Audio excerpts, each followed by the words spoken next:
Assalamualaikum warahmatullahi wabarakatuh, sahabat. Pada kesempatan kali ini kita akan mempelajari pembagian pertama daripada amil sam'iyah ataupun amil lafziyah berdasarkan kajian kitab Awamil karangan Syekh Haji Ahmad Tajir. Sebelum kita memulai, mari sama-sama kita berdoa. Semoga Allah Subhanahu wa taala membukakan pintu akal dan pintu hati kita agar kita bisa memahami pembahasan yang akan kita bahas di depan. Amin ya rabbal alamin. A'udzu billahi minasyaitonir rajim. Bismillahirrahmanirrahim. Fadna'ul awwalu hurufun tajurrul isma faqat wa hiya tis'ata asyara harfan. Maka bermula pembagian yang pertama itu beberapa huruf yang menjarkan dianya beberapa huruf akan isim saja, dan bermula dianya beberapa huruf itu 9 dan 10, apa dianya 19 huruf.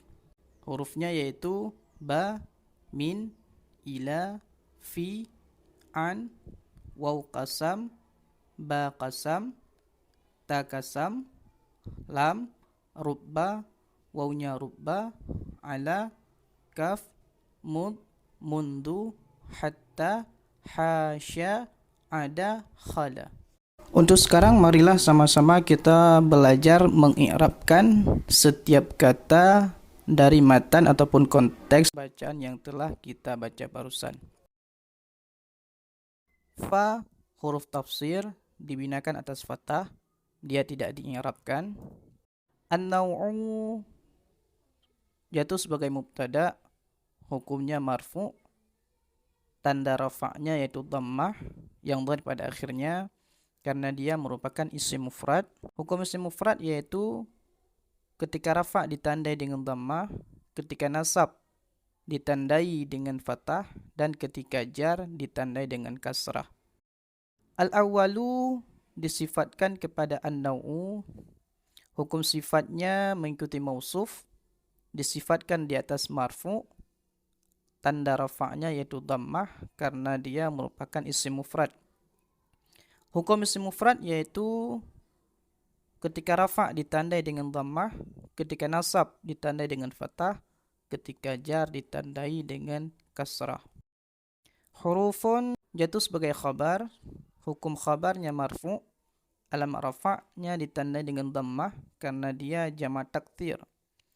Hukum jamak taktsir ketika rafa' ditandai dengan dhammah, ketika nasab ditandai dengan fathah, ketika jar ditandai dengan kasrah.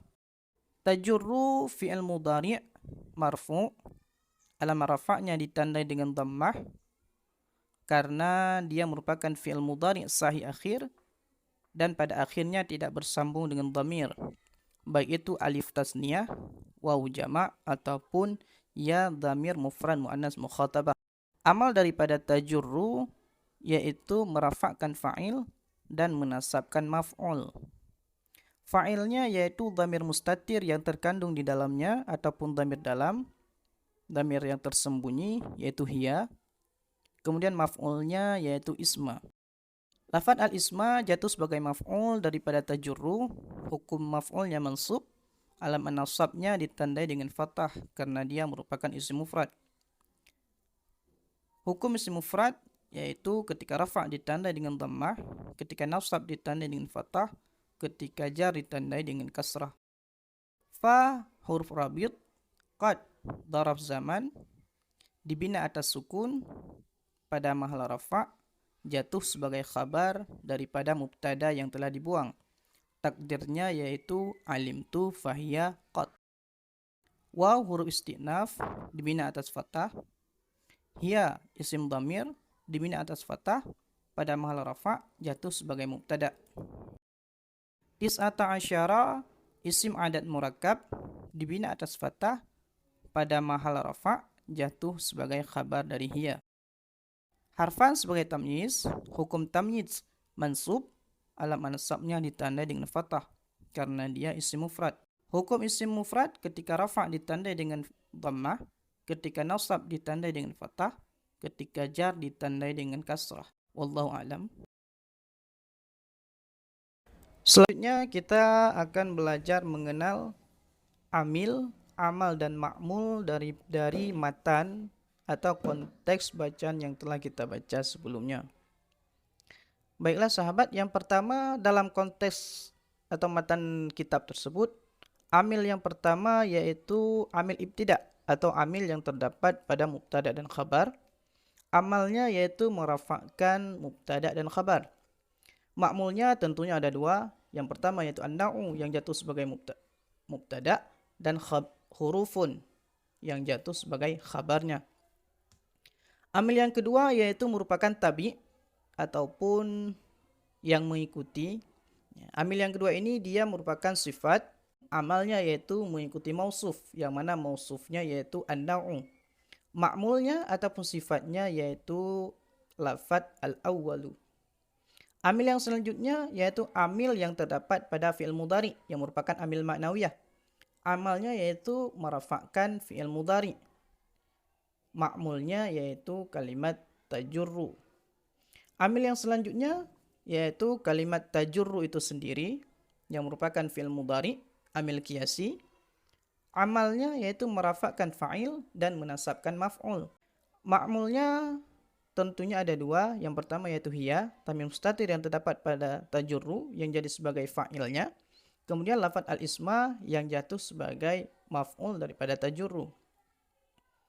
Amil yang selanjutnya yaitu amil yang terdapat pada mubtada dan khabar, juga merupakan amil ma'nawiyah. Amalnya yaitu merafakkan mubtada dan khabar. Ma'mulnya ada dua, hiya yang jatuh sebagai mubtada dan tis'ata asyara yang jumlahnya jatuh sebagai khabar. Kemudian amil yang terakhir pada konteks matan tersebut yaitu lafaz tis'ata asyara yang merupakan isim adat murakkab. Amalnya yaitu menasabkan tamyiz dan ma'mulnya atau tamyiznya yaitu lafaz harfan.